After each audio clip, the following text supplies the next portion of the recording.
ଯେତେବେଳେ ପୁଅଟି ଛୋଟ ଥାଏ ମା ବାପା ନିଜର ସର୍ବସ୍ୱ ତ୍ୟାଗ କରିଦିଅନ୍ତି, ଧାର କରଜ କରି ପାଠ ପଢ଼ାନ୍ତି, ନିଜର ସର୍ବସ୍ୱ ଖୁସିକୁ ଜଳାଞ୍ଜଳି ଦେଇଦିଅନ୍ତି। ବେଳେବେଳେ କିଛି ବାପା ମା ନିଜର ପୁଅ ପାଇଁ ଜନ୍ମଗଲା ଝିଅକୁ ମଧ୍ୟ ବିବାହ ପରେ ପର କରିଦିଅନ୍ତି।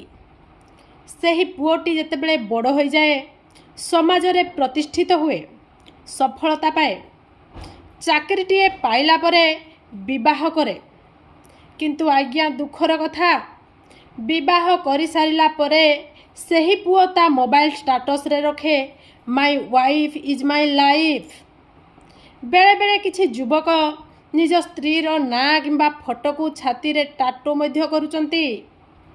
ମନେ ପକାନ୍ତୁ ଆଜ୍ଞା, ଆପଣଙ୍କର ଲାଇଫରେ ଯେତେବେଳେ ଷ୍ଟ୍ରଗଲ୍ ଚାଲିଥିଲା ସେତେବେଳେ ଆପଣଙ୍କର ସେହି ୱାଇଫ୍ ସାଥିରେ ନଥିଲା। ଆପଣଙ୍କୁ ସେହି ସଫଳତା ପାଇବାର ସ୍ୱପ୍ନ ୱାଇଫ୍ ଦେଖିନଥିଲା, ଆପଣଙ୍କର ମା ବାପା ଦେଖିଥିଲେ।